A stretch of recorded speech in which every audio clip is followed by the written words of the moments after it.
A post appears online claiming that a woman is the secret, unacknowledged daughter of former Egyptian President Hosni Mubarak. There is no evidence, no documentation, and no verified source. Within minutes, thousands of strangers appoint themselves as judge and jury. The story is shared as if it were breaking news, with the public building a massive narrative of scandal and cover-ups before a fact is confirmed. This reaction contradicts the original promise of the digital age. The assumption was that connecting every person on Earth to a limitless library of data would naturally create a more informed, enlightened society. But that vision was short-lived. We have entered a period where a fake story travels across the globe 6 times faster than a verified report. This isn't a problem of poor education. Research shows that highly trained professionals, doctors, lawyers, and engineers frequently share these rumors, suggesting that intellectual background provides little protection against the spread of misinformation. The internet has moved toward an outrage economy. Modern digital architecture relies on triggering human instincts to drive the engagement that generates profit. The flaw starts in our survival instincts.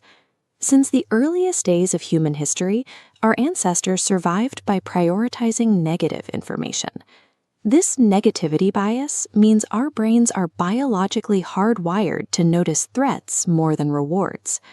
As this data shows, a calm, stable fact registers as safe and uninteresting, a flat line. But a scandal or a threat causes a massive spike in brain activity, releasing adrenaline as if the person were facing a physical predator. Social media algorithms recognize this reaction. They are programmed to prioritize user retention, meaning they favor content that keeps a user's heart rate elevated and eyes on the screen. The algorithm aggressively pushes anger-inducing content, feeding it to users at an increasing speed to keep survival responses active for as long as possible. This leads to the echo chamber effect. Users are presented only with information that confirms their existing fears, amplifying their suspicion of everyone outside their immediate circle. Truth becomes a secondary concern in a system where users are effectively addicted to the drama provided by the platforms, making the fight for objective reality an unfair struggle against our own biology. Even when people have the tools to verify a story, they often choose not to. This is driven by reasoned justification. An educated person might use their intellect not to find the truth, but to construct logical-sounding excuses for why a lie is true. They find sophisticated ways to rationalize their own biases. Sharing these rumors provides a sense of moral superiority. It signals that you belong to a specific social or ideological group that is awake to the perceived corruption of others. This tribalism can override basic logic on a national scale.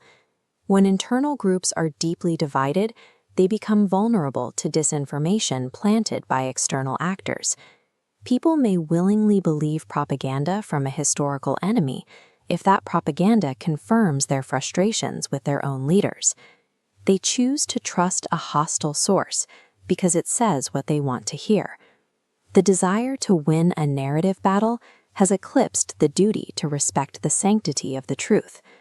This cycle of digital outrage eventually manifests as tangible harm in our daily lives. Believing a lie can change the physical world. If a false rumor about a price hike spreads, people immediately rush to stores to hoard supplies. This panic buying creates the actual economic shortage the rumor predicted, turning a lie into a self-fulfilling prophecy.